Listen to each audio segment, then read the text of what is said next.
Vettel's actually a bottle job. I'm calling it. Vettel's a bottle job. Vettel is the Liverpool of F1. They've had success when everything was in their favour. But when someone challenges them, they can't handle the pressure. Last season, my man had a storming first half of the season. And then dash it away. Like, obviously Hamilton did his thing, innit? But if Hamilton was in that position, he ain't giving up that lead. I don't think he's got the mental strength.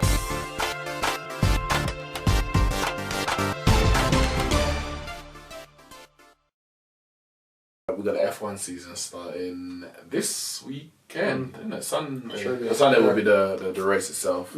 Obviously practice and then the qualifying. And there's been a big change. Other than personnel, of course, like Kimi Raikkonen's left Ferrari, Daniel Ricciardo's left Red Bull. They've moved to their respective teams.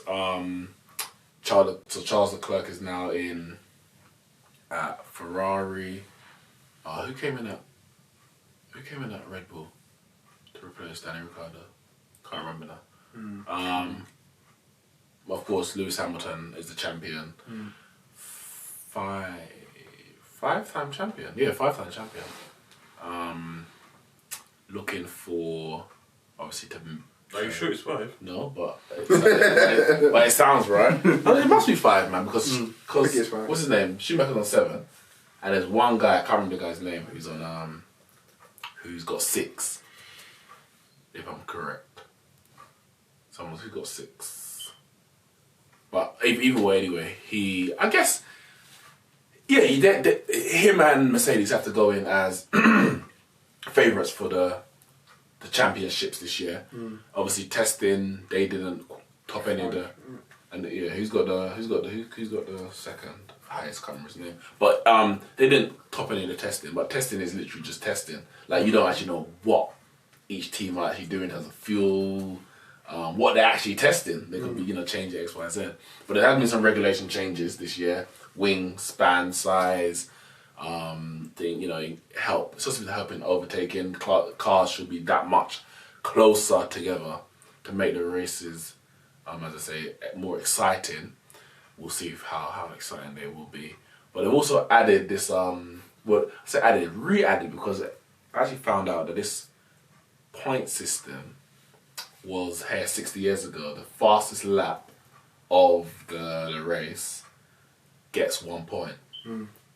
But they've said that it's only for the drivers. A driver has to finish in the top 10 to get that. So you couldn't get a case of, let's say, someone who's down in 15th, when I'm not going to get any points, so let me get on the fastest tyres for the race and just try and get the fastest lap in, just so I can get an extra point. Depending on who the racer is, but you have to finish in the top 10. If the driver who sets the fastest lap outside of the top 10, does it go to the next fastest? That's what I'm not 100% sure. Because they only really ratified that rule today. Before it was still in discussion, but it was believed that it was gonna be before Melbourne, but they only ratified it and confirmed it today. I'm backing obviously Hamilton. I think Fanigo's got 5. Oh, Fanigo got 5. Oh, so you do level with him.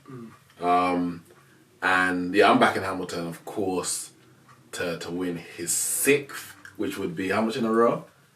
3 in a row? Yeah, it would be his first triple in a row. What were we expecting from this season, boys? Well, I think it's going to be a very close battle from Vettel and Hamilton, Ferrari, Mercedes. I'm probably going to concede the constructors title to Mercedes already. I don't think both Ferrari drivers are going to be at a point to win the constructors, but I think the championship will be between Vettel and Hamilton. But I'm going to back my boy Vettel only because I support Ferrari, and they've been edging closer and closer every year that goes by. Edging closer and closer. The car's getting better and better. Edging closer and closer. Getting back to what they used to be. And this day, it has to be.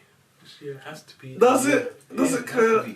Vettel has to put his name in that same bracket as Hamilton and make it number 5. For Vettel's a bottle job. No, Vettel's actually a bottle job. I'm calling it. Vettel's a bottle job. Vettel This word is the Liverpool of F1. They've had success when everything was in their favour. But when someone challenges them, they can't handle the pressure. Last season, my man had a storming first half of the season. And then that shit went. Obviously Hamilton did his thing, innit?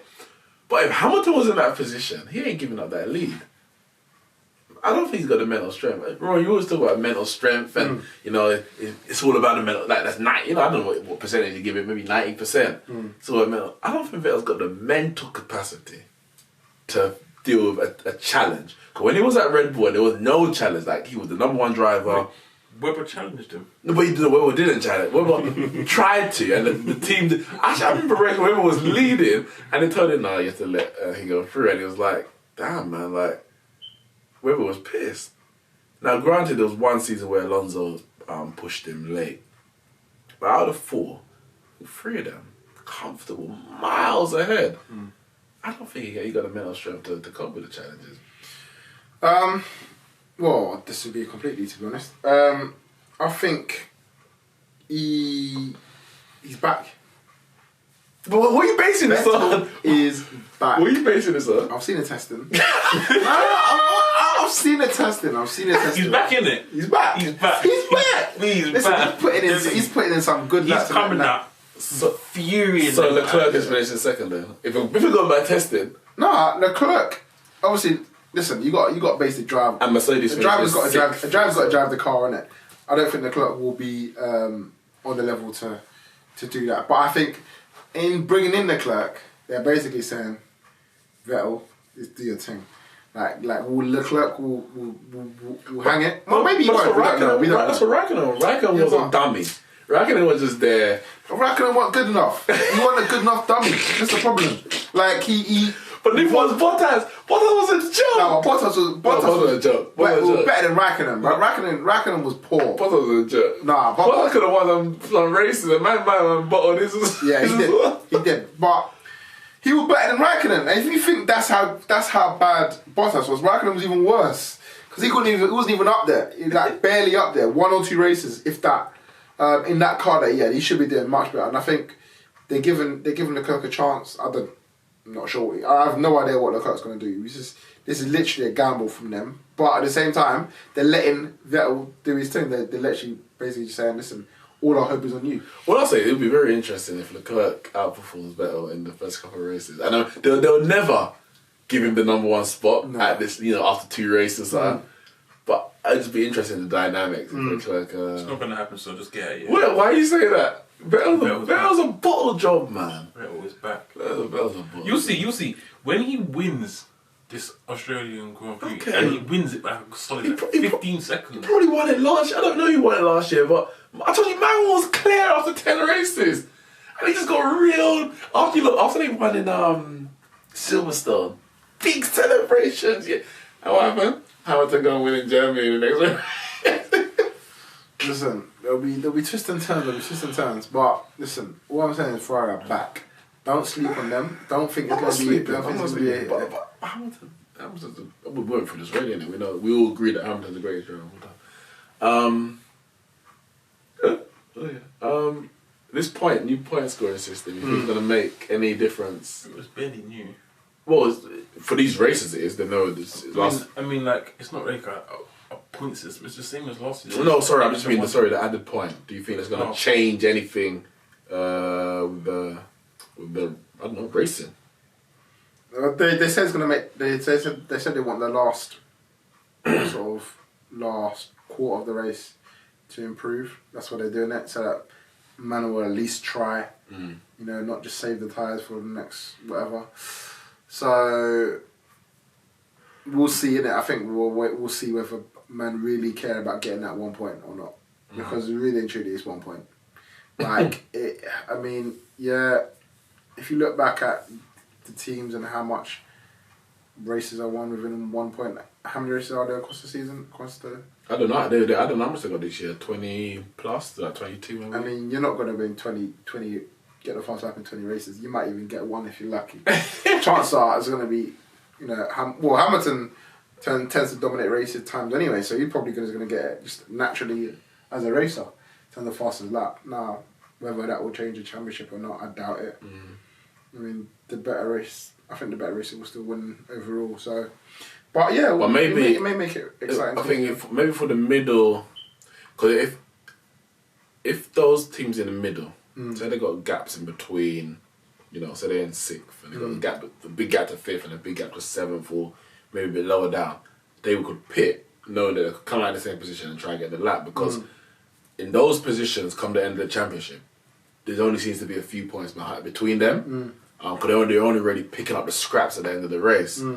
At the top of the tree, usually the champion to the second is probably end like a good couple race points behind. So, like a win, a few wins ahead or behind. So those extra 1 points probably in the end won't make the biggest difference. But yeah, it'll be interesting to see if you're not fighting, those teams might drop in. And I think every position in F1 has constructors. Obviously, there's money to be made in it. Yeah. So they're going to be fighting for it. I've seen some of those they only get their first point and they finish 10th and they're excited. My first point in F1.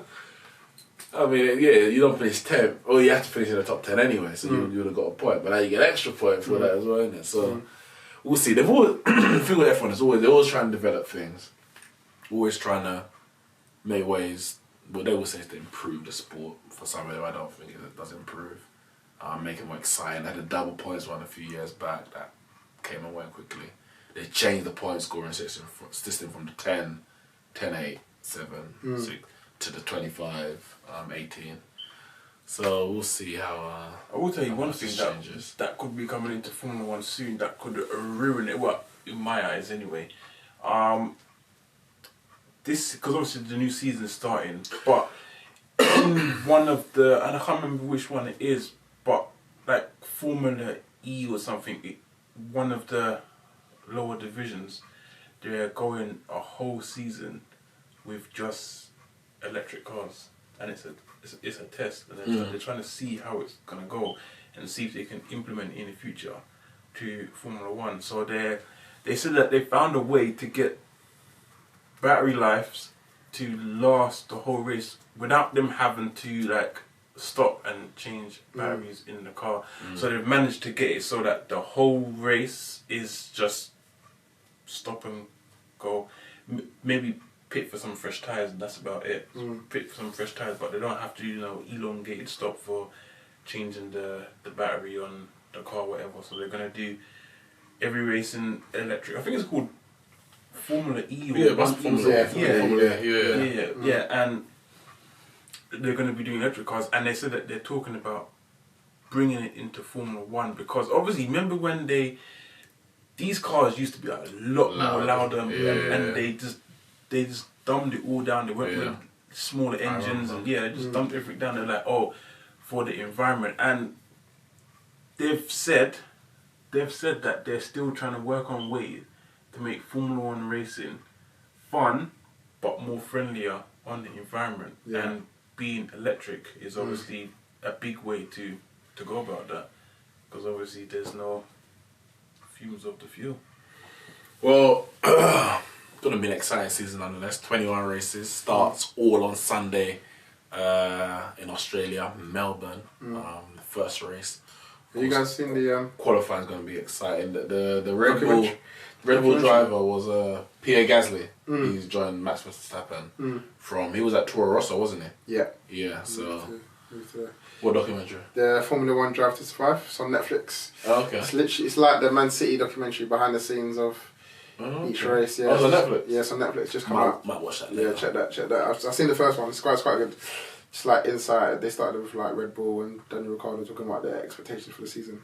When they started talking, it genuinely makes you think that they believe that they're going to win the whole thing. Like they genuinely have the whole heart. Like Tim Horner's like, we need to get back to where we were. And then, I don't know. I haven't seen the rest, but yeah, it probably just falls apart as it goes through. But it goes through. It's not just Red Bull. It kind of goes through different people. So you get those on there as well.